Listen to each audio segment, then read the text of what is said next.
I think it's the curiosity, really curious to find out, could this be a career for me? Could this be something I could actually do?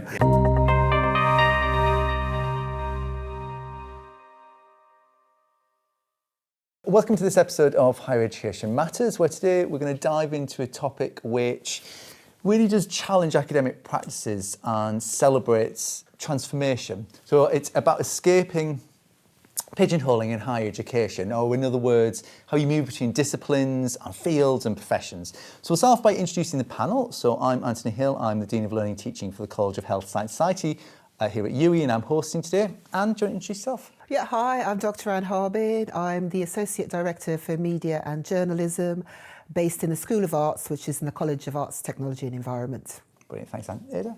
Thank you, Antony. Hello, I'm Aida and I'm Senior Lecturer in Interdisciplinary Cybersecurity and Geopolitics.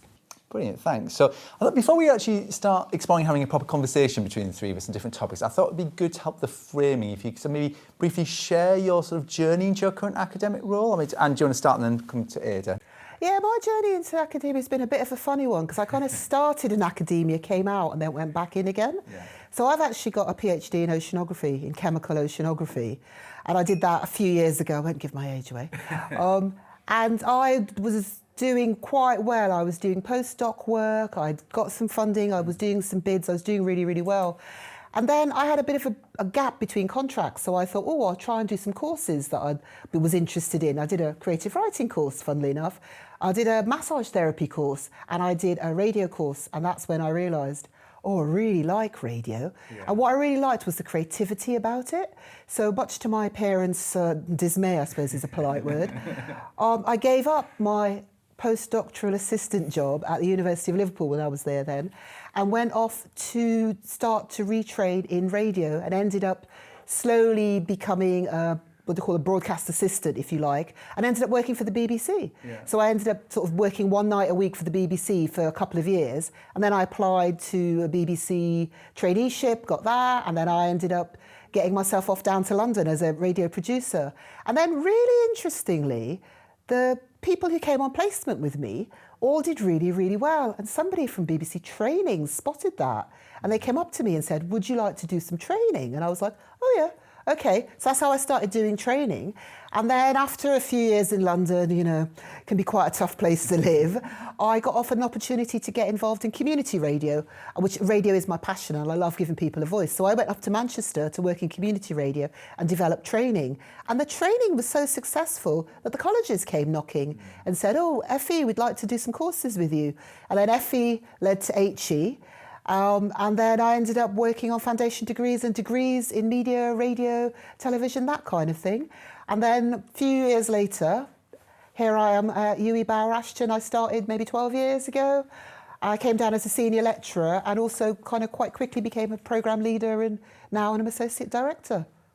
Brilliant. So there's going to be a lot to explore in there, but we'll go to Aida to go back to them. There's lots of rich things we're going to explore in a bit, but that's really helpful for context. Aida, do you want to maybe just give a bit of context? Absolutely. I'm just sitting here being absolutely stunned from oceanography to it's really journalism. Brilliant and really inspiring and very interesting as well.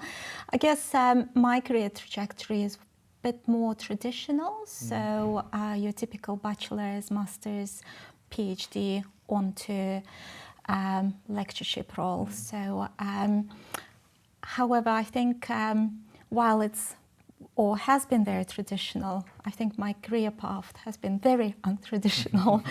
And I think what I want to say is that my academic career, in a way, has always been driven, just like Anne's, by passion of trying to understand complex problems.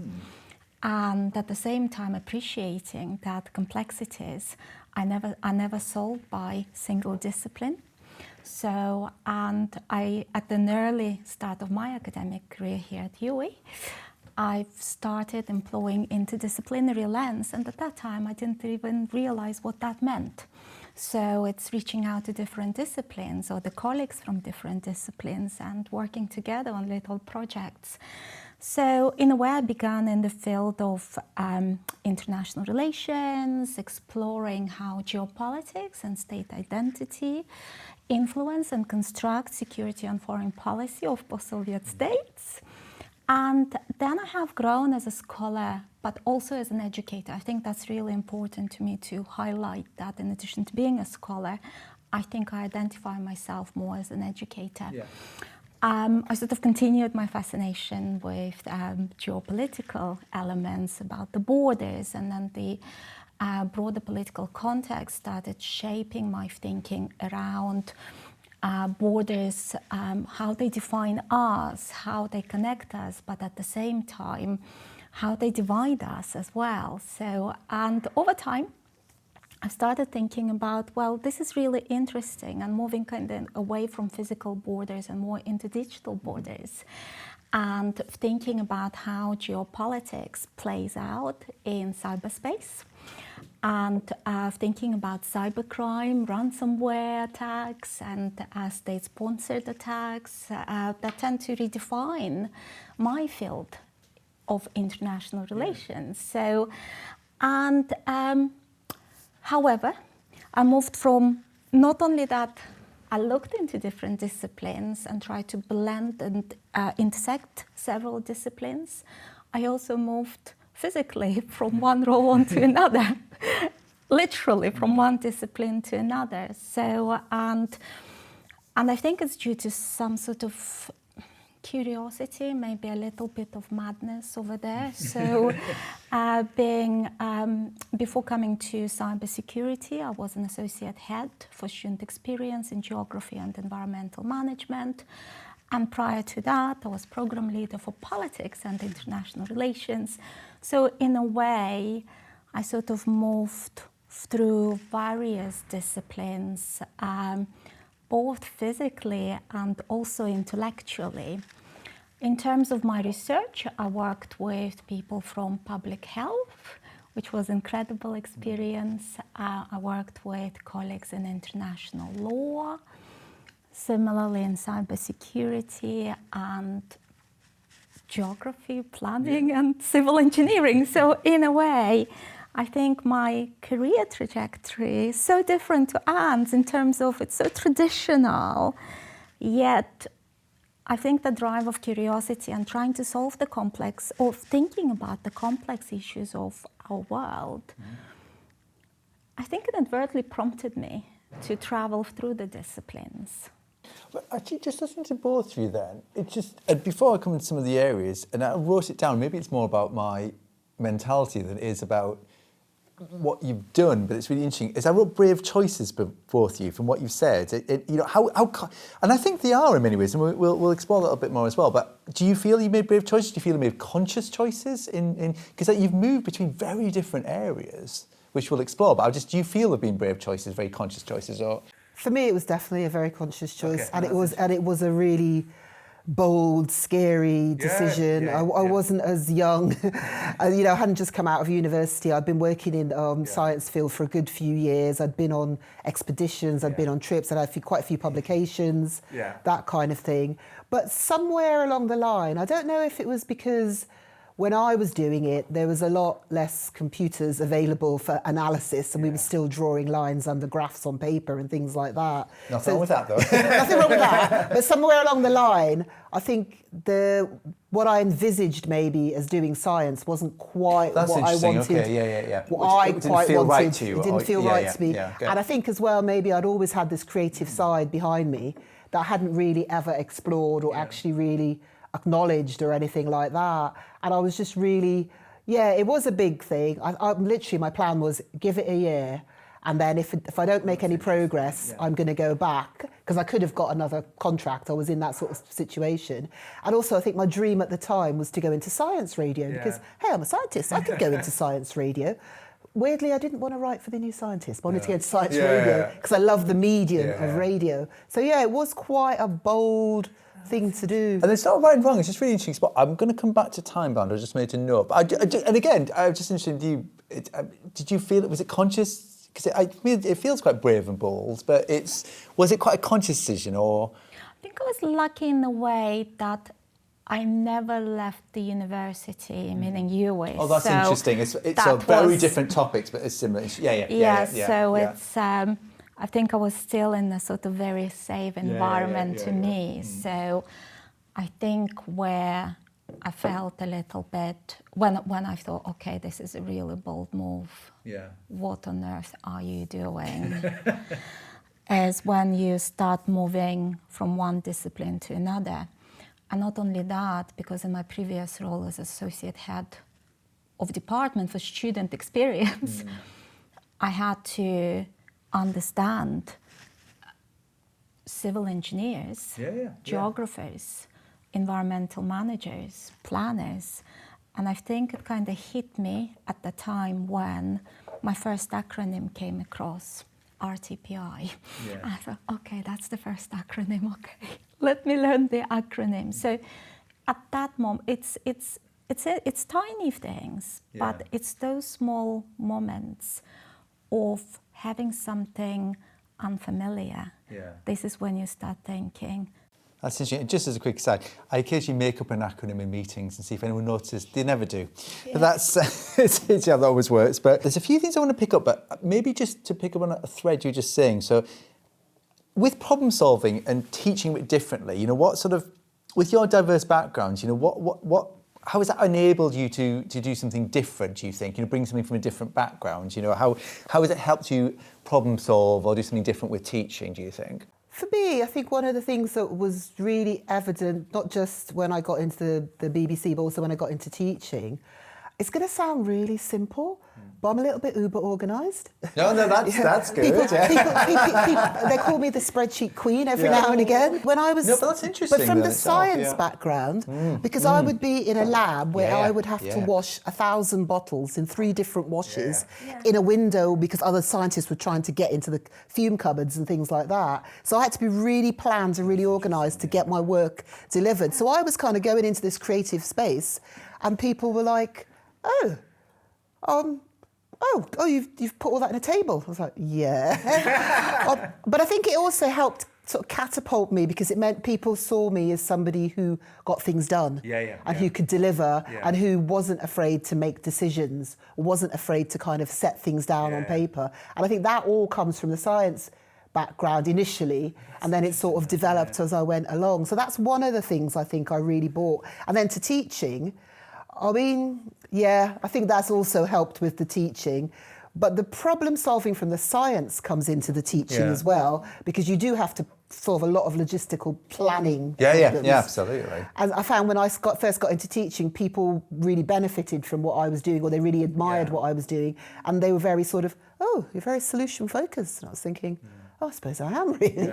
So it's that kind of learning of how to sort of do that. And I think maybe I'm a bit more of a pragmatic kind of academic, if you like, now, a pragmatic scholar. So I've got like a foot on both sides. I've kind of got that sort of, planning, organising, but I've also got that creativity bit that I developed as I went through. And I think that's sort of really what held me in good stead here at UWI as well. So how does that work for you holistically then? It could be different pathways, bringing those skills and how that's impacted. I just wanted to add as well, I think what I'm picking out from Anne's journey is this something quite unique you bring in, and that's industry experience as well, isn't it? So, and I always admire academics who blend industry experience together with academia and government as well. I think students benefit from this significantly.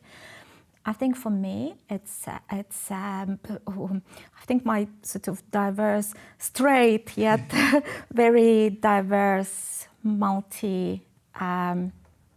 faceted thinking and borrowing from different disciplines sort of gives me a sort of unique perspective on problem solving, and as I mentioned at the beginning, that I'm one of those people who thinks about big problems, big challenges, the global complexities and global challenges. Just to give you an example, if we take climate change or statecraft or cybersecurity of critical infrastructure, you do need to draw on different disciplines in order to address the issues, to prevent the issues. And it sort of gives me moving and working across the disciplines.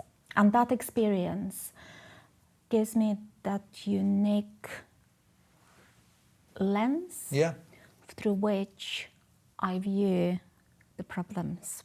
So I do have a follow-up to that, and I might come back to you, Aida, something we discussed a little while ago, and I'll be interested in your thoughts after that, Anand, I mean, did you ever feel the pressure to conform to like an academic identity? Because it's kind of it's something that's quite common and it's interesting, and I might ask about job titles as well in a bit and how they matter internally and externally.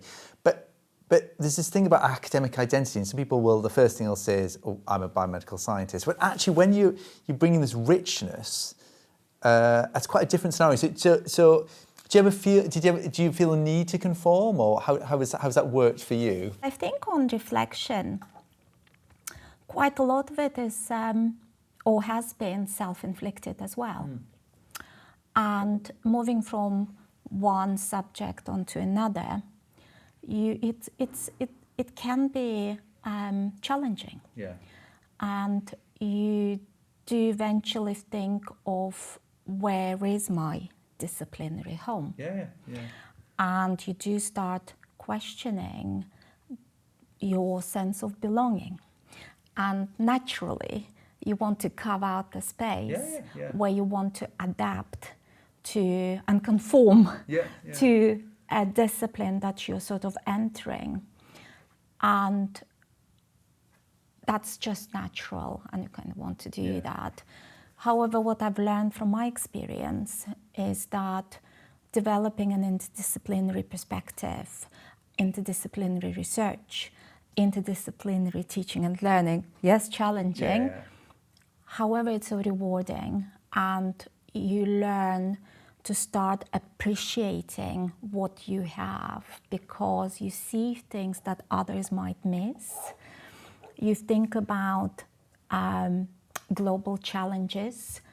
Again, I'm just going back to that. You need to have that interdisciplinary perspective, appreciation of what cybersecurity experts say, what international law says, what governance of risk says, in order to protect critical infrastructure of the United Kingdom. So it's to protect critical infrastructure of the UK, it's not just down to cybersecurity experts. It has to bring in more. That. And actually, just a bit of a follow-up, but maybe for Anne, sort of an unrelated theme, because it's so interesting when you're talking, and I was also reflecting on the fact when I was prepping for this, some of the words you write down, the fact that it's interesting that we actually refer to multidisciplinary, we refer to cross-disciplinary. By itself implies we've got all these silos that we have to cross, which is quite interesting from a terminology point of view, and trying to get them in, because we don't talk about, you don't tend to introduce yourself as an academic, you tend to introduce yourself from an area. Have you felt that as well, Anne? It's really interesting, because I kind of started off as an academic. So I was a science academic. So I was like a scientist, you know, white lab coat and everything. And then it's interesting what you're saying, because as I moved into sort of audio, radio and journalism, one of my biggest challenges was I had to relearn how to write. Because writing academically, especially in a science world, is very different from writing for audio, from writing for media, from writing for television, things like that. So I had to really retrain myself. And it wasn't that easy, to be quite honest. It was quite a challenge. And I took quite a few knockbacks from people and feedback and things. But eventually, I worked it out. And I think that's the thing, is I figured it out, as they say, how to do it. And so I got quite good at that.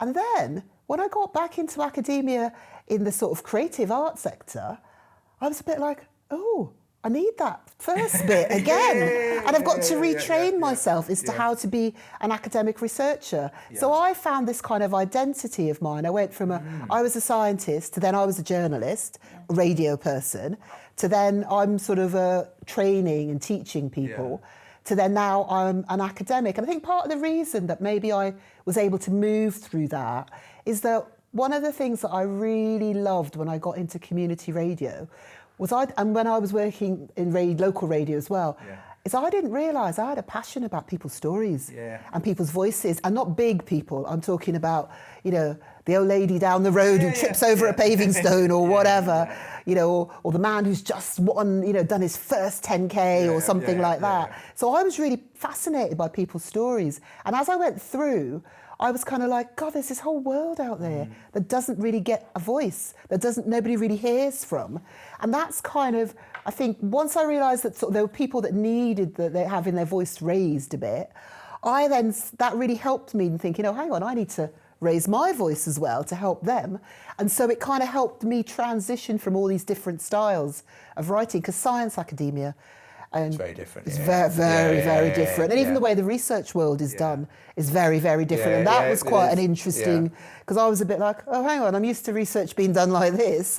But no, now it's done in a different way. And so were there any sort of, we sort of touched on it before, but are there any sort of big surprises as you've gone through? Because we talked about different, and you both have touched on it. Is there any other big surprises, you know, going between the different areas that you sort of found that come to mind?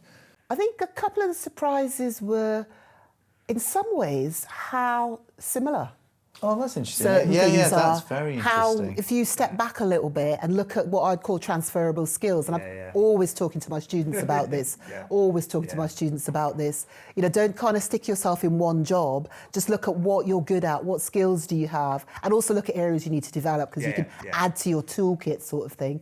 And I was kind of surprised, if you sort of step back, some of the journalism can be a bit formulaic, can be a bit of a structured, it had lots of structure to it.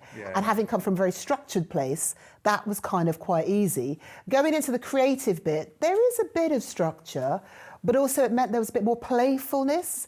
And I've always been a bit of a playful kind of person. So it meant that I could add that to another skill to go into more of the creative academic stuff. And it's just a slightly different mindset of thinking as well. So yeah, I was actually surprised about how similar some of the skills were that I could use. That's interesting, Fresh. I'm going to come back to transferable skills. I'm just making notes as we go, stuff to come back to. But I was just thinking, Aida, just for you and thinking about any surprises and that sort of... I just want to build on Anne's absolutely. points. So Anne was just raised a very important point around writing and different styles of writing across the disciplines. And another point you mentioned is the benefits for students, especially when we as academics and educators storytell our own stories. I think that's really inspiring for the students. And the main element here is the transferable skill development. We can show it with live examples. But also it's the mindset. So you both mentioned the mindset and broadening the mindset, especially in our century, in 21st century, and the socio-political context that we are experiencing, not only in the UK, but also in Europe and in other places like the United States, with the impact of, I will mention that, of artificial intelligence, with disinformation campaigns. You do need to have that sort of mindset of having that interdisciplinary multi-perspective. And I guess this is what we bring into our classrooms. But just to answer the question whether I came across with any surprises, yes. And I think, again, the biggest surprise for me was how much translation work I need to do when you move from one discipline to another. Just to give you an example, concepts in international relations that you kind of think of, sovereignty. Sovereignty is sovereignty, right? So state sovereignty would mean something different in cybersecurity. So this is that translation on Exactly. When you think about geography, we use resilience a lot. Environmental resilience. Right? In cybersecurity, it means different things. There's interesting about the terminology now. It's translation of the concepts and explaining my disciplinary concepts in different ways to my audience in cybersecurity. And I find that was the amount of work that I had to put in, but at the same time, it was the most fascinating area, and I'm still quite enjoying it. Meaning, the reason for that, it makes me to step back and question my own assumptions that were sort of already engraved through my discipline and think, okay, so sovereignty, state sovereignty, does it mean the same for cybersecurity or in cyberspace, where we have digital sovereignty? Is there such a, and it's absolutely fascinating. So. It is, and actually on that, just to draw out, it's for both of you, but just to draw out a theme that both of you were saying is, you know, is there an element of us helping students who you know, undergraduate, postgraduate, etc., thinking more critically about their own discipline? Because that, do you feel that what you brought with that diverse background, does it help? Does it help? Is it important to do? Or do you think that helps with the roles? Definitely, and I think some of the sort of stuff I got from journalism, you know, the simple stuff like fake news, question everything, simple stuff like sources and stuff. I can pass that on, maybe not as simplistically as that, but I can pass that on to the students. In my area, we do a lot of critical reflection on practice, because we need people to be aware of how their practice impacts people. And I think coming from the sort of science background, it kind of gave me a sort of practice focus to bear. And then coming into the arts, it's more kind of looking at why is something like that? Why have you done it like that? You know, why have you chosen to use that sort of person to represent your story? And a lot of it's storytelling. And the bit that I do add quite nicely is that, because I worked in lots of sort of like local radio and work with lots of local people, I find that when I'm talking to students, sometimes they haven't had these experiences. So they're not aware of different people's lived experience or people's lives. So I'm just sort of me chatting away, telling a story or something. And it's the stories and the anecdotes that they actually kind of go, oh, really? Oh, wow. And it helps them to understand the real world that they're in.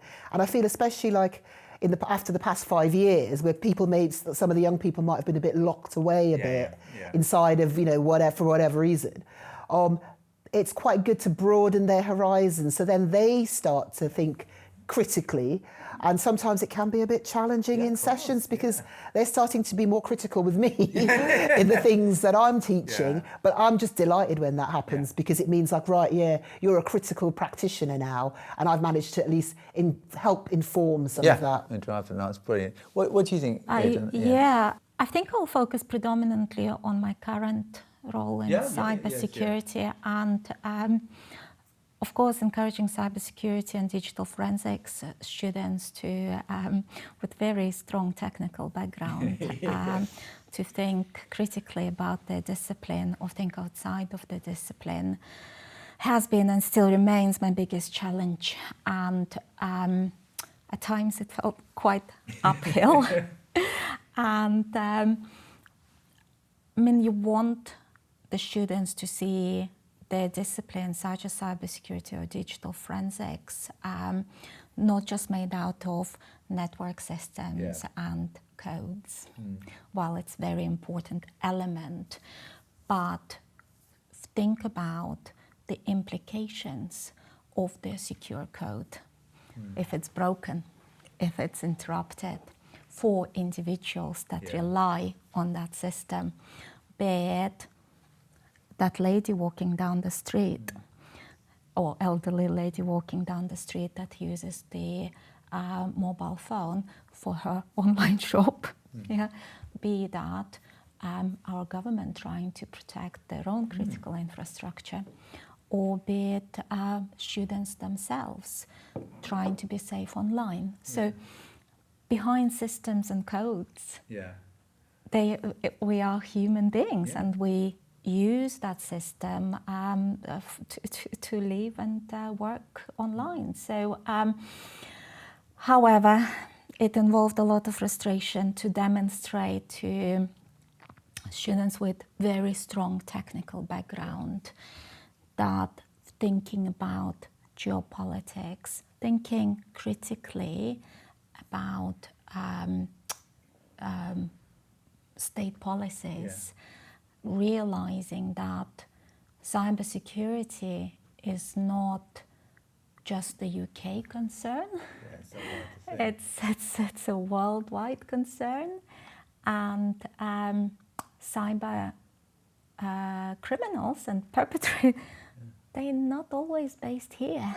So, and by broadening their thinking, by broadening their horizon, allows our students to stand apart or stand out, isn't it? Stand out in the field that is also extremely competitive. So once they graduate, it's important for them. Broader skill sets. Yeah. Absolutely, absolutely. And I think just there are times when I see students understanding and appreciating the global dimension.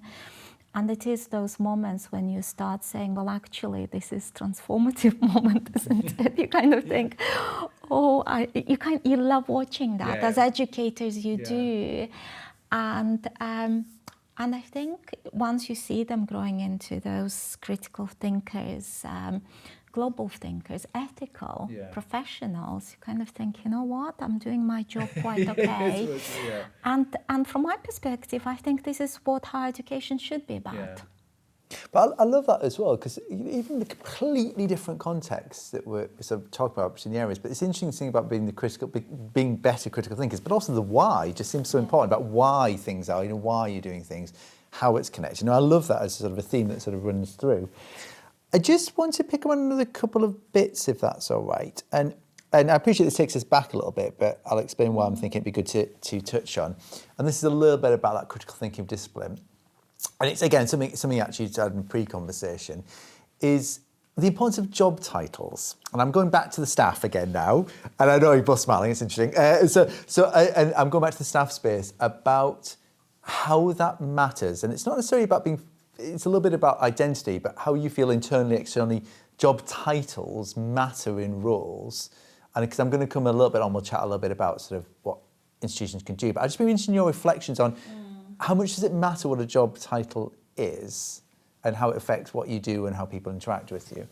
I mean, I never thought about it until very recently, right? So, and you sort of think, oh, senior lecturer in international relations, people get it, okay. Associate head for student experience in geography and environmental management, people kind of get it. And it wasn't until I sort of moved into computer science and cybersecurity that I thought, hang on, I really need to explain myself, but I cannot go to every single meeting and say, hang on, I'm not techie, but, and that's my background, and it takes ages to do that. So to me now, I think, and again on reflection, title is not just a label, it's more than that. It articulates your expertise, it articulates where you stand in terms of your research, but also in terms of your pedagogy. So my job title before this October was senior lecturer in cybersecurity and global politics. So, and I had to explain myself quite often what I mean by that. Every networking event, every conversation, to my students and to my... Now, it's senior lecturer in interdisciplinary cybersecurity and geopolitics. Now, geopolitics as a concept speaks to cybersecurity industry, so as government.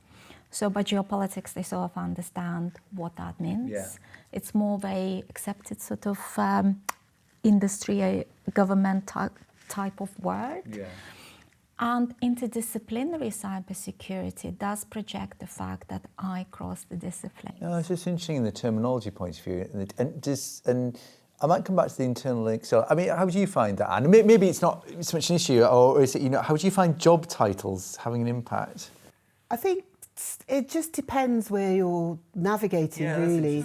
Because I think some of so associate director kind of is quite an interesting title. I think some people give it more than they think it should, or some people don't really know what it quite does. Media and journalism is quite a straightforward thing, but nowadays, especially where everybody thinks they're a journalist and everybody thinks they make media, it's kind of, sometimes it doesn't. And we've sort of, I think in the past few years, had a few rewrites of programme and things like that, and have played around with titles, but also it's also the titles have to do with internet searching and how the world is viewing us as well.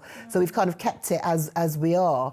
So for me, it's not, I don't have to explain myself as much what it is I'm actually doing. But sometimes I think people think I'm, doing much more then they think I'm out there covering in the news that's happening there's straight a different away. judgment on what it is. So people judge it very differently, Yeah. and so I have to kind of explain about passing over the skills to the students and empowering the students and starting them from small to local to then hopefully we've had some great successes. We've had some people nationally working now and things like that. So it's kind of explaining that, and also with the media.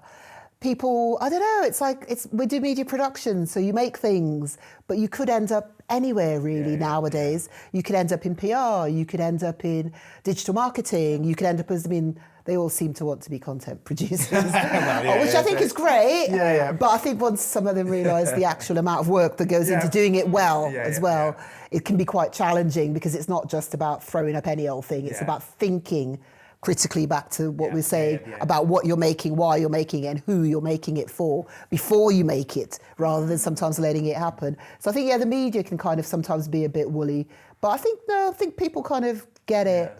It's interesting in the context of the different areas and what it means in certain disciplines as well.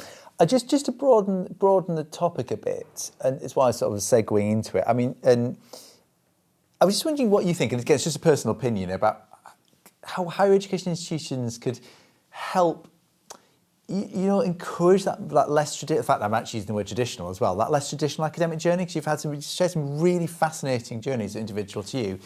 And it's not necessarily about barriers, but do you think there's any ways that higher education institutions could help? And there's something I'll draw out that you touched on earlier, Anne, which I'll come back to. But is there anything that just off the top of your head you feel that could help to really encourage that more interdisciplinary, that more moving between areas? Or do you feel it's just down to that individual drive?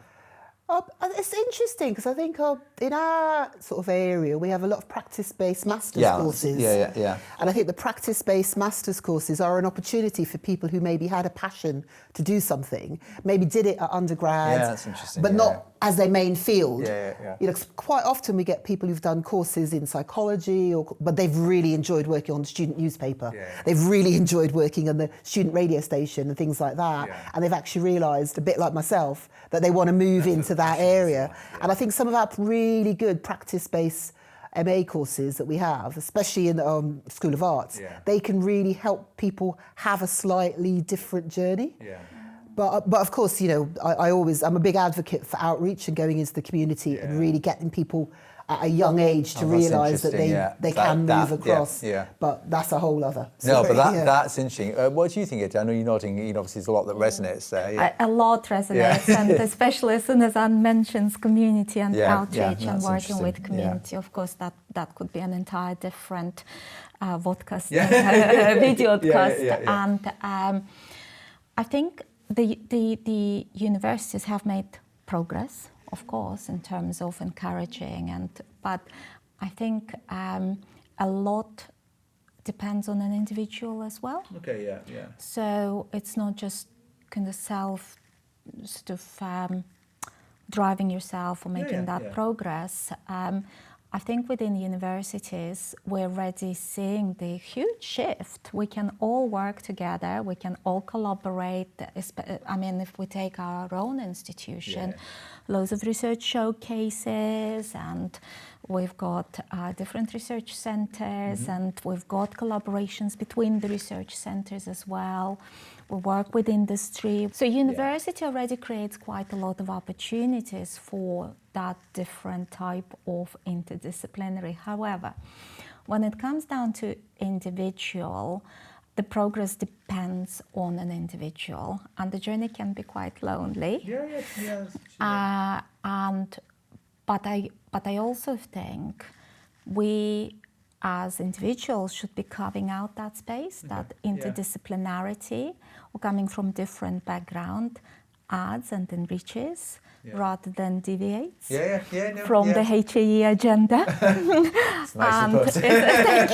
Thank you. So, and I think it's also having that confidence in yourself, that you're bringing something unique and really special to the journey, not only of our students, but also our staff as well. So,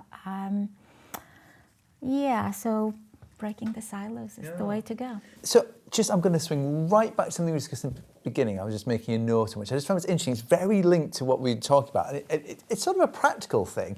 But when you were talking, Anne, you mentioned about, it was interesting, you talked about doing something that was time-bound. You said actually trying something, and you said to yourself, actually I'm going to give it a try, see how it goes. And I was wondering, just thinking about this and, trying new things, because it sounds very grand, our conversation. You've got brilliant journeys, it's been fantastic sharing, including some of the challenges. But of course, quite often for people, it feels incredibly scary to do something that's very different. And we talked about, you talked about before about the challenges and out of comfort zones. I was just interested in that element, because we hadn't talked about it earlier, is that time-bound bit. Do you think that's particularly helpful to have something, even if your mindset, you think, well, I'm going to try it for a bit, I'm going to be brave, but I'm going to myself have a time-bound element to it? I think part of the reason I had a time-bound element was a little bit financial as well. No, that's fair enough. So I thought if I can't get anywhere within a year, then maybe this isn't really for me, and I need to rely on what I was doing before. So for me, but it is that thing about trying something different, and I think that's the theme I was thinking of. In the university here, we do have spaces in different courses, in different modules for students to try things out, and we do see people shift across the different colleges to specialise in different subjects depending on what they really want to do. So I think that is a really important thing for higher education, to forget that it isn't just about come on the course, become an expert in whatever subject you think. There needs to be a space, whether it's for trying things out, maybe a space for play as well, and a space to realise that you can learn from trying things out, and you can learn from playing with things, and it can give you just as much information as having to learn all the different systems and how to apply everything and things like that as well. I think because it is just interesting, because just maybe go back to the time-bound bit as well. I mean, because it's something I didn't ask you about, but Anna chatted about earlier. I mean, what do you feel about that, so that time-bound element? And I think about that staff development piece as well. It's really interesting. Again, we have very similar pathways, but at the same time, I love that. And I don't think I didn't put time around it. I think for me, it's more, there's something around, I do not know, curiosity maybe. Oh, that's interesting too. I've had enough type of thing as well. But that's an interesting reflection itself. So again, you see, for me, I was always it's always been at UA is my playground. But that's if I can say that. No, that's interesting reflection. Absolutely. If I can say it's my safe space. No, I like that. Yes, it's very brave and it's very scary to move from one college onto another, from one school to another, and from one program. I mean, becoming program leader for cybersecurity at some point and digital forensics, I had to tell myself, right, I need to understand digital forensics. So, and learn all the acronyms as well. But it's scary, it's a scary prospect, but I don't think, again, just going back, I think my safe space is the institution. But I think just to draw on that though, there's a really interesting thing in there as well, is that, I know it's obvious, but it's an important point to make, is universities are massive. Like the range of people, the range of topics, the range of areas. So, and again, and it's just drawing on your point, is that there's just so much you can move between. And moving between universities and moving from industry is absolutely fantastic. But it's just an interesting point we hadn't touched on, is that even just a single university, the range that you can move between, that sort of spread, it's so unique in a sector like that, I guess. Absolutely, absolutely. And also when you move, you do meet people who do come from industry. So for instance, moving from politics and IR into geography and environmental management, what was interesting for me is to meet people in our college of technology and environment that do have industry background. They come from industry, and that was quite fascinating. I thought, oh gosh, they come from industry. So, and it's amazing to have those conversations, because they do enrich us. And they find it quite fascinating as well. So, but it is scary to even within one institution. But I just want to pick up on one thing, because I think it's the curiosity. Because I was very curious. I was very curious. the reason I got into radio was because somebody said, but you've got a radio in every room in your house. Of course you could get into radio. Why did you not think you could? And I was like, oh, yeah, I hadn't seen that in myself. And then I was like, oh, really curious to find out, could this be a career for me? Could this be something I could actually do? Could I actually progress really well? And then I think the other thing that we've both talked about, like you just talked about how you had to learn all about digital forensics. There's a certain perseverance and determination in character, because I had to learn a lot very quickly about, you know, going from oceanography into like media and radio. I had to learn a lot about how things were done. And part of it is a curious mindset, so that the learning of the new things isn't such a big challenge because I'm curious about it, but also there's like a bit of a perseverance, and I feel like we both have this sort of determination and perseverance to, you know, maybe problem solve and to get to the place we want to make. And I think that's something that maybe helps people, or can help people when they're moving across, is to realise that you can try it out, and if it's not for you, step away. But actually, if you're going to try it out and you're really going to want to go for it, you're going to need a little bit of time to, you know, dig deep a bit, put in the extra to actually make that shift. It's not just going to happen overnight. I think we both make it sound quite easy, really, but it's not at all. I love the openness around that, because there's an occasional thing that happens sometimes with academic identity where we feel the pressure to be the expert in every situation, and especially quite often teaching, and we sometimes struggle a little bit, is, oh, we must be the expert in every space. And we don't open ourselves up to that critical thinking, that I don't need to be the expert in this space. I'm trying to work with people, it's not about just imparting knowledge. And that's so interesting what you've been drawing on there, about that identity is much broader. It's not just about that you know everything in one space. Actually, no, it's the combination. It's that helping students develop as well. But, you know, as people, that seems quite... I think so, and I like, Anne, the way you said, we make it sound really, like it's not easy. And there are frustrations, of course, and learning almost new skills on a regular basis, but also communicating with different audiences. It's a skill. So speaking to scientists vis-a-vis speaking to computer scientists or social science, you need to learn how to kind of work around your communication skills. But at the same time, collaboration. So different disciplines work differently. And consultancies and industries, they work differently. So, and that's a challenge in itself, isn't it? So, but also there's something, and they always raise this. Once you get out of your comfort zone, and I'm still on the lookout, so if you can come up with something, that will be brilliant. So, you know how they always say, oh, get out of your comfort zone. And my question, once you're out of the comfort zone, what's next? How do you navigate the uncomfortable and moving between the disciplines? I wonder if you would relate to that. It is uncomfortable. It is quite scary and can be lonely sometimes, but it is that perseverance and that curiosity, curious mindset, I think, but also lovely colleagues. It's important to have the teams you're coming in. I think it's really important to kind of understand them and them to understand you. Makes such a huge difference. We really could talk all day, but I just want to sort of finish with one thing. I guess it's I appreciate it's an odd question to ask. I guess it's a one key concept, and it might be something we talked about, maybe it's something we haven't, but is the one key concept, you know, from today's discussion about that the huge positive benefits of being multidisciplinary, that it would be a takeaway message from our discussion today, whether we touched on it or we haven't. Or... Yeah, I think I think what I picked out from our conversation, and especially having a lovely discussion with Anne, is the academic identity and fluidity. So if I would encourage somebody as a result of this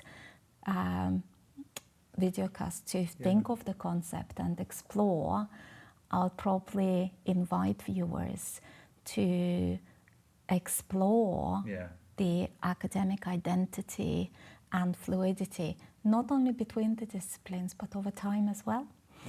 because academic identity today is probably very different to academic identity couple of decades ago, or even before COVID was very different. So academic identity and its fluidity would be very interesting to explore. Brilliant, thanks.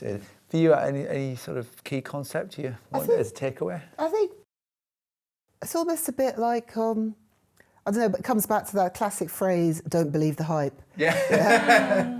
People, it is very lonely when you first do it, and it is very different to find that you're working or you're interacting with different people who maybe aren't quite in the same place as you, and it can feel a bit isolating. And also they can be a bit, well, why have you done that? Or, you know, what do you mean you used to do science? You know, they kind of can judge you or can kind of not see your skills or see your worth.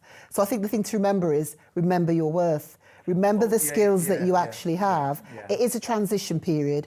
It can take time, and don't be put off by that, because I think I've met other people along the way who've kind of gone, oh, you did it? And I was like, yeah. They were like, how long did it take? I was like, it took a while. And they were like, oh yeah, no, I tried, but they got stuck somewhere, or they couldn't move across as fluidly as they'd like to.